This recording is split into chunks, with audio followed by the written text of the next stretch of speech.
On today's show, it is part 2 of our 2-part Mega Media Day recap. Thanks for making Locked On Cavs your first listen every day. Remember, we are free and available wherever you get your podcasts. That includes YouTube. Please subscribe yet if you have not already. You are Locked On Cavs, your daily Cleveland Cavaliers podcast.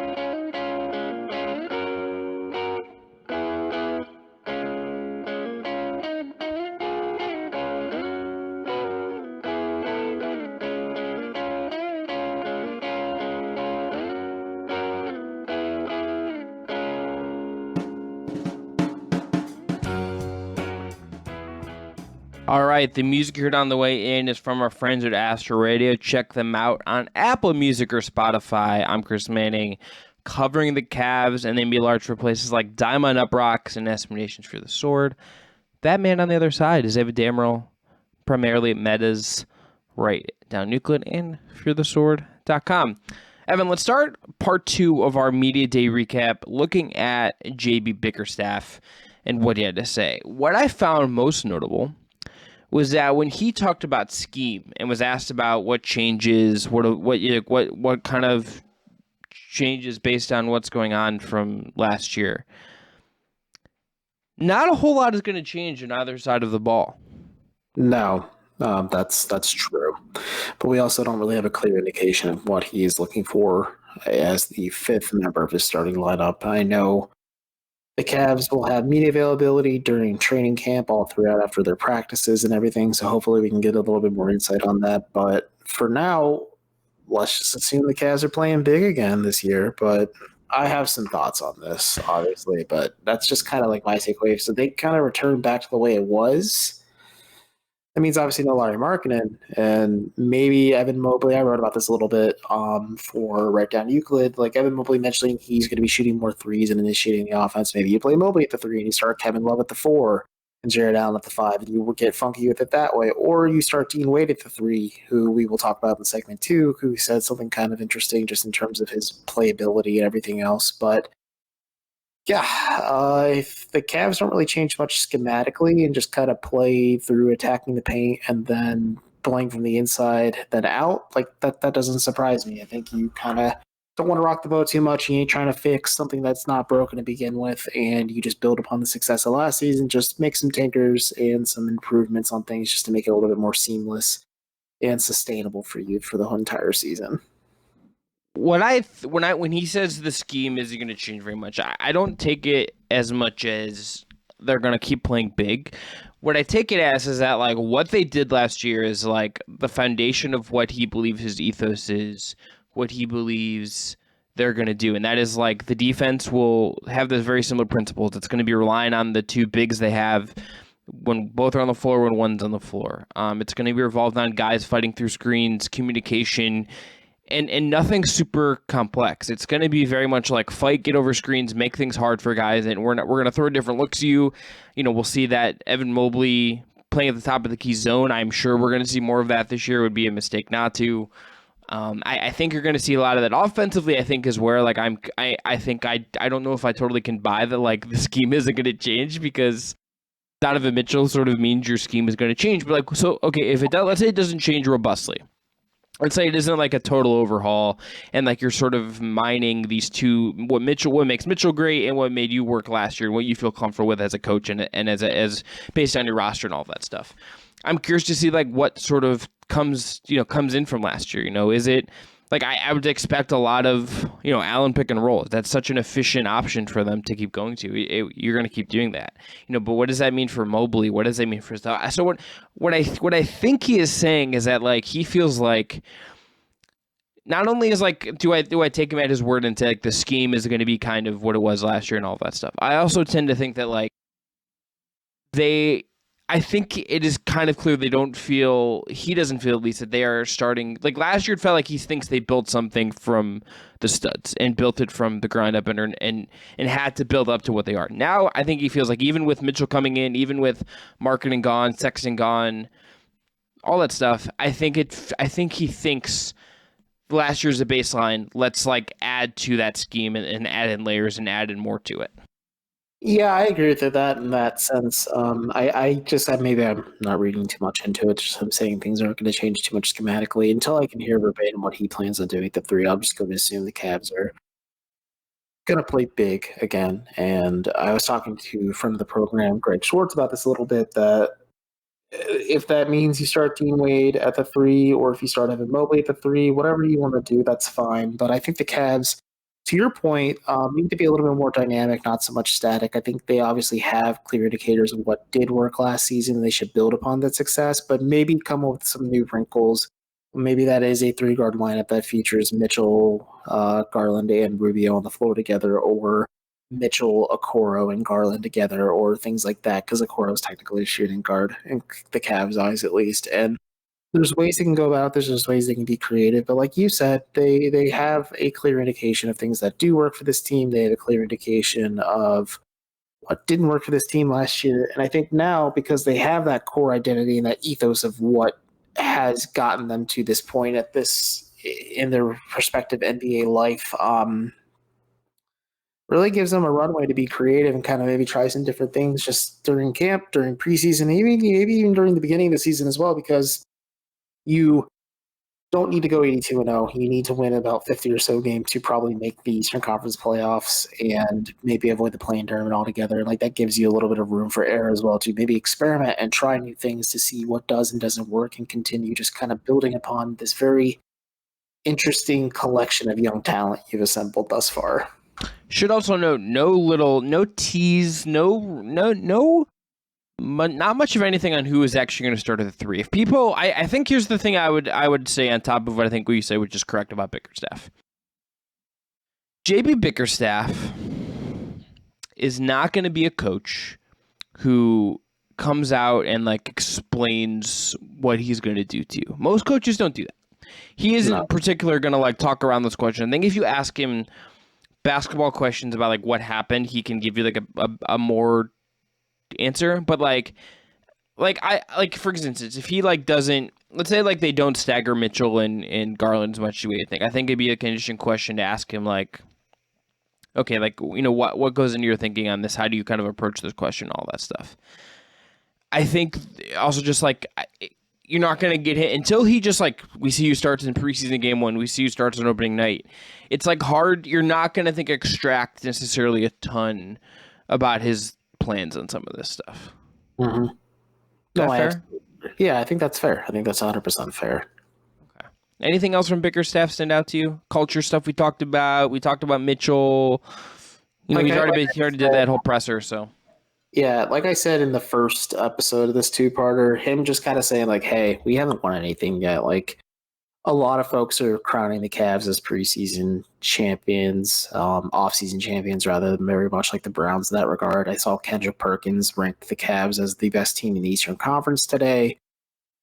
I don't think the Cavs are trying to put the cart in front of the horse here. They need to get to the playoffs first. They need to actually get that experience and win a couple playoff games and learn from their mistakes, because folks do kind of not realize sometimes that the playoffs are a completely different beast than the regular season, because there's a lot more strategy, there's a lot more game planning and prep, and there's a lot more of coaches showing their hands in those regards too when it comes to like game planning and prep as well. But JB Bickerstaff is also a pretty young coach too, so like this is going to be a learning and growing experience for him, as well as this Cavs team kind of surpasses the expectations publicly that have been put on them, whether it's by the media or the fans, and they just kind of go from there. So him just kind of being honest about that, saying like they haven't won anything yet, is kind of the right mentality to have. That's where I'm always going to stick with it.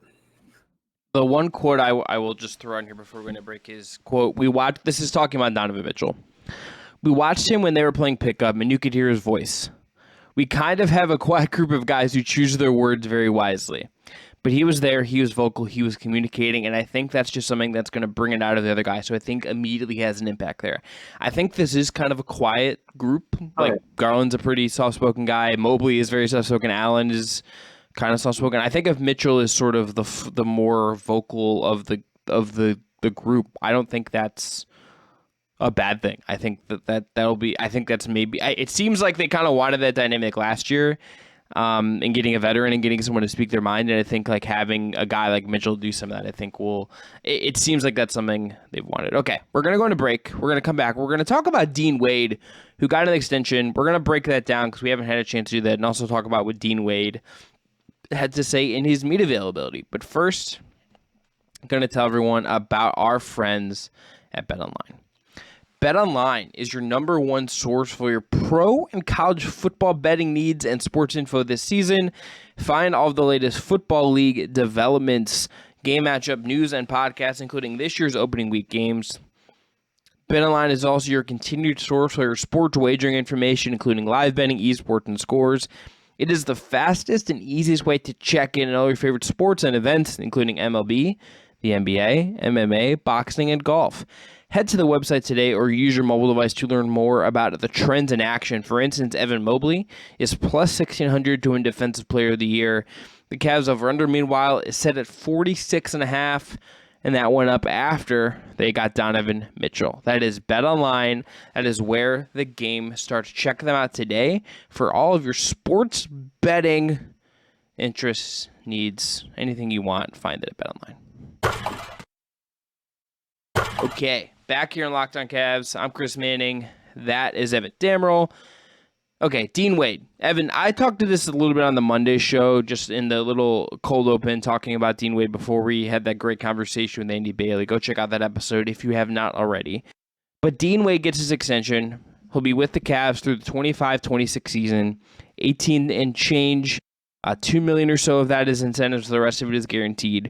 What do you think of the deal for Dean Wade that he got from the Cavs? I mean, I was talking to one of the heads of PR for the Cleveland Charge about the extension itself, and I said, this is really a testament to the Cavs properly utilizing the Charge as a player development tool. They took a guy in Wade who was an undrafted free agent at Kansas State. He went undrafted because of foot injury and just, concerns with foot injury going hand in hand with what was a power forward center out of college is definitely understandable. But Wade has really shown a lot of juice in the tank and show that he maybe should have been a drafted player, and it's just kind of Cleveland's benefit. But he was able to grow and get used to being an NBA level player at his own pace with the Charge. And in turn, the Cavs have developed a guy who we've talked about this several times now, is always available, is reliable in the fact that if you do call in his number, he will be able to contribute. And he is interesting enough where he can play 3, 4, 5 for the Cavs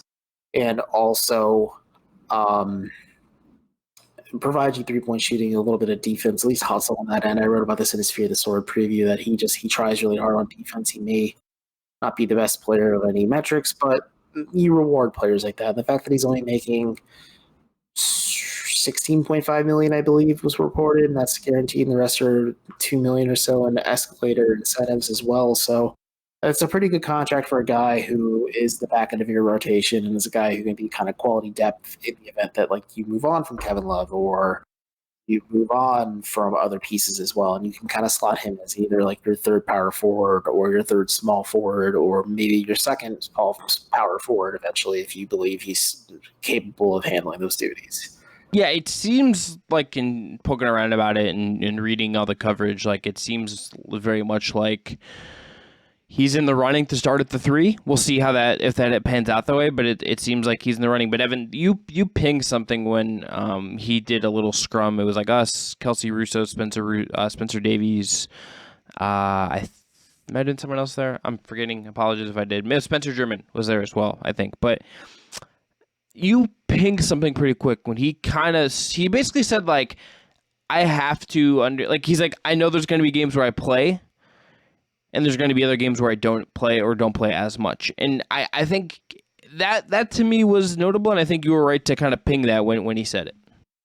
Yeah, it's certainly notable. I think it's just Dean Wade, because the question was someone I think asked just outright, hey, do you think you'll be starting at the 3 this year? And Dean was just honest. It's just kind of been the story of his NBA career where there are nights when the Cavs need him and they call on him, and there's maybe quite a few nights they don't need him. They just need him to cheer at the end of the bench or kind of play some garbage minutes, whether it's a blowout win or loss. And I think him kind of just maintaining that mentality is just, one, not setting himself up for disappointment, maybe setting his own internal expectations too high. But the fact that, yeah, like you said, he could be in the running to be the starting three, but at the same time, he also could not be in the running to be the starter. Like he could be, but he also may not be like a serious long term candidate to start at the three for the Cavs. And again, the Cavs are going to probably have to utilize the beginning of the regular season to figure things out because they got to really figure out that Mitchell Garland dichotomy on offense still to kind of pencil in who is their starting three long term. But Wade, just kind of being honest in that regard, saying like, hey, there might be nights I may not play, and that's totally fine. Like, I think that's just the right mentality to have. And again, that's just like the story of his career up to this point too. I am intrigued to just see where this slots from, because like I think like the value so they're getting Dean Wade with this extension and with the last year of the rookie the deal that he was previously on, they pick up the option, then 3 years on top of that. They're getting Wade through like age 25, 26 through 29, 30. That is like pretty prime years. I think you're getting him like below what the mid-level exception is now, and like certainly below what the mid-level exception will be if and when the next CBA like really jacks up the value of contracts. And like I think you have to feel pretty good about that from like a value perspective. He is I think like the proof of like why this, and you hit on this in talking in the Charge person, but like he is the best. Him and Lamar Stevens are really the best examples they have of that the G League stuff matters and that these two-way slots matter. Yeah, what? Lamar Stevens never played for the Charge or in the G League. But I believe he was initially on a two-way slot. If I'm right. Yeah, okay. Time with the Charge. Because of the weird COVID stuff. Yes. Those slots matter. They do. They just do.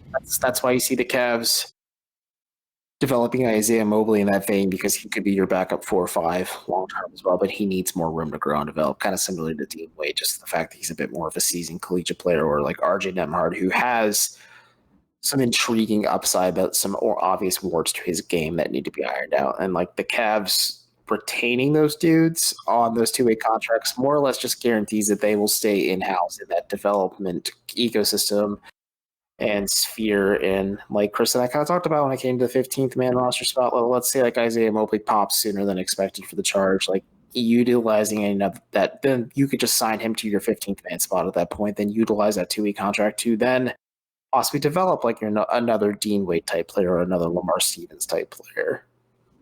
I am intrigued to just, and we'll move on from that. The other Dean Wade thing that I found extremely relatable, he talked about he got married this summer. Mazel tov to Dean Wade and the Wades.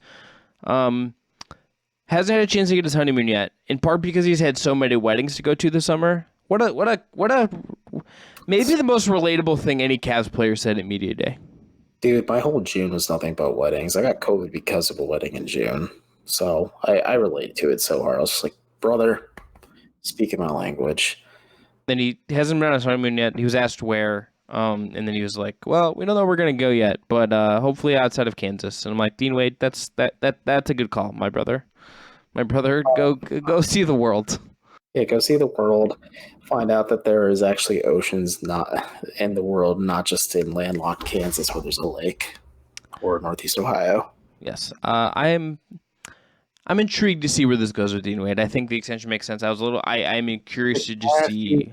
Yeah, hit me. Question about it. Yeah, do you think this contract kind of just not guarantees, but really gives him more of an avenue to like carve out some minutes in the back end of his rotation? Because I could see him starting at the 3. I also could see him not starting at the 3. But I think like he's your 9th, 10th man. Because if anything, Hollow Neto might be the most expendable guy on the bench right now, just because Donovan Mitchell at the point as like your bench point guard would be a little bit more interesting to me than watching Neto be the train conductor on things. I think they need what he does. Neto or Wade? Wade. I agree. He brings you size, defense, rebounding, and shooting more than anything. I think if his shooting numbers get juiced a little bit, and he can maybe rebound a tad bit better, I think I think like basically like the other thing is that he basically played as a 3 last year. I think he seems to play more like a 3 than he does like a 4, and I'm curious to see if maybe if he can play more as a 4, and that'll be kind of interesting if he can be like a Kevin Love successor, if he can be a 3-4 type, because that's kind of the thing they need on this roster.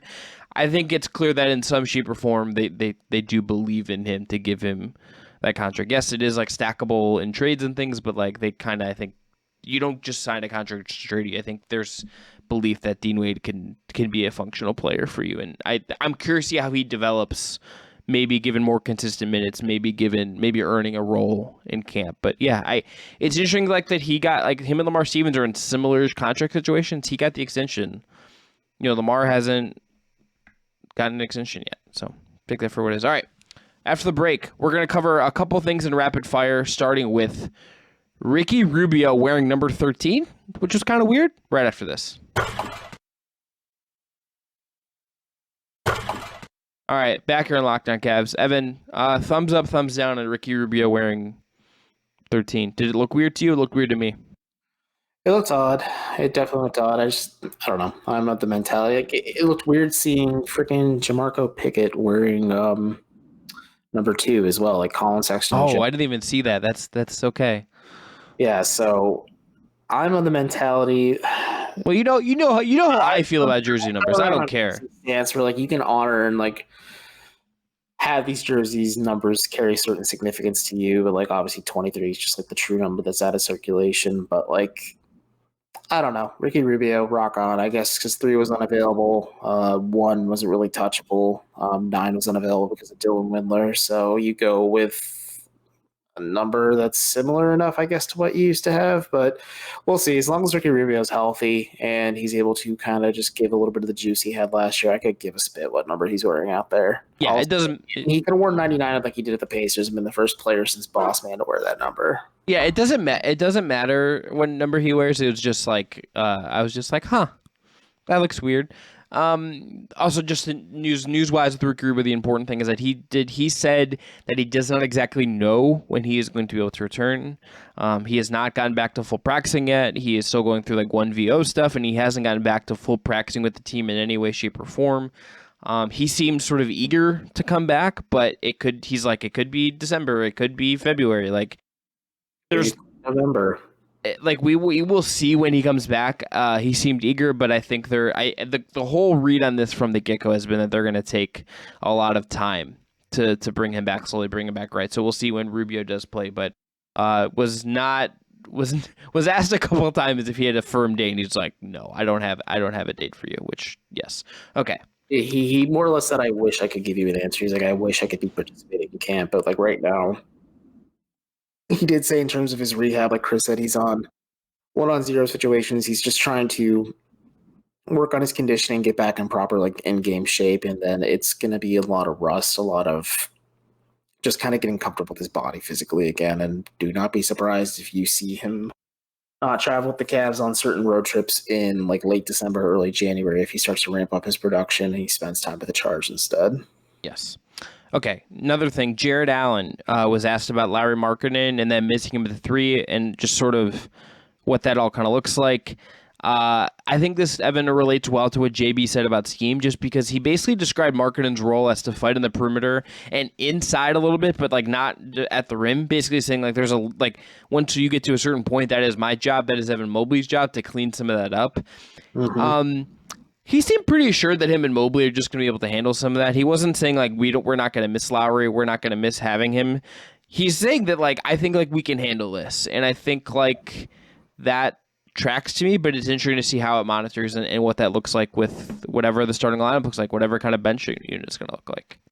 Yeah, a lot of it's going to be a conditioning thing. I think Evan Mobley and Jarrett Allen just kind of being really good athletes to begin with and athletic freaks to begin with really certainly helps with this. And again, like Mobley is the young rising star. Allen is the kind of more seasoned veteran in this core 4 next to Donovan Mitchell. But like just in terms of defensive upside, like the sky's the limit for these two. I think a lot of it is going to be an effort thing. Just that's how it is in basketball in general, as Andy Bailey said on Monday's show. But it's certainly interesting to see how they are going to work and coexist. I did think it was interesting that somebody brought up that it was Greg Swartz brought up the fact that like Donovan Mitchell played with a very stalwart defensive big in Rudy Gobert. And Greg asked if he had seen or Allen had studied the film yet, and like Jarrett said, no, not necessarily. I'm still trying to get to know Donovan as a person, but he's like, that's a good place to kind of go. Like, he's like, I am going to be breaking down some of the film just to see how Rudy best complemented Donovan Mitchell defensively. And like you talked about when we had Andy Bailey on, like running lineups that just feature Donovan Mitchell and Jarrett Allen is just like your 1-2 punch on offense. Like, that's a pretty good way to be, especially because the Mitchell's so lethal as a pick and roll operator as well. Like, there's certain ways the Cavs can really do things. And if Allen gets more comfortable quickly, like learning how to cover for some of the defensive miscues that Donovan Mitchell has, that's just going to make the Cavs hum even better on defense in general. We'll be curious to just see how this defense looks, how this all sort of holds up. Allen, I appreciate Allen's frankness. In other center news, did see Robin Lopez? Yeah, I found out the Donovan Mitchell trade happened via a text he got, and then he said he couldn't call anyone right away, so he looked at Twitter, which relatable. Second most relatable thing anyone has said was looking at Twitter when you wake up from a nap because you're kind of too groggy to call someone. Respect that, Jarrett Allen. Other center news. Robin Lopez didn't do he did the Ultimate Cleveland Sports Show and some other stuff, so check that out. But he did have on Dame Time shoes, which look cool. He also, Chris Herring from Sports Illustrated put this photo up. You can go to his Twitter and see it.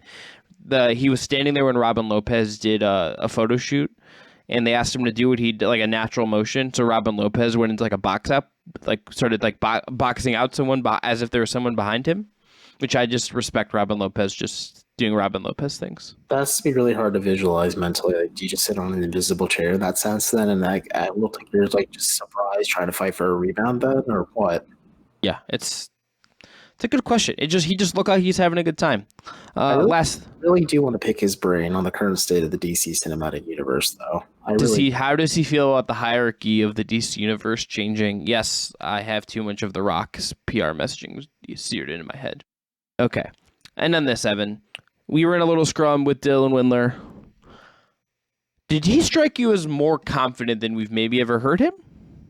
Yeah, a little bit. I think because I talked to him a little bit when he was rehabbing with the Charge. I did venture over to the Wolstein Center and watch him play, and he did accept the fact that he's with the Charge because it's just the reality of the situation. The Cavs just do not have the minutes to give him to play, and they need to see where he's at physically as a player overall. But yeah, he did seem like he was right physically. He did share with Kelsey Russo, I believe, that being right physically helps a lot with the mental aspects of the game. I think him sharing with me that he was rehabbing a lot or just working out this offseason in Nashville and spending a lot of time with Darius Garland certainly is a good thing too. I mean, working with the franchise's arguably best player is certainly a good thing. But yeah, he does seem confident. I think he does seem composed. I think he does really do know this is like do or die time for him, just not just with the Cavs, but like his NBA career in general, probably. Yeah, he seemed more relaxed. He seemed in talking to be feeling good. He didn't seem to know, like, have a specific indication. I don't think the plan is for him to get minutes right away or anything. He's have to earn some stuff, but like he seemed to be ready to at least like try to. The three. You cut out of the bit. What'd you say? Think he's in the mix for starting at the 3? No, I don't either. But you know, here's the thing. We said this when we talked about him the other day. What he does in terms of getting off his shot, he talked about getting off his shot faster and like these things that like, if you were to like tell me in a lab that like what does like a possible 3 look like that the Cavs could like try to throw out there just to provide some spacing, it's kind of what Dylan Windler does. It's just like the track record of what he's been since he got hurt after he was just blisteringly hot shooting in Utah in that summer league run. That is like sort of theoretically like what you would want. Can you count on it? Have we seen enough to like believe that it's like real? Have the Cavs? No, they have not. They have not. No, they have not. That's just facts. It's just unfortunately that's the reality of the situation in Dylan Windler's career. Like a lot of momentum was kind of riding into his rookie season, especially at the Salt Lake City summer league showcase, and it's just been injury after injury, and just the Cavs can't be relying on waiting to develop the development of one player. So if they're able to get any juice from what they're squeezing out of Dylan Windler at this point, it's a win.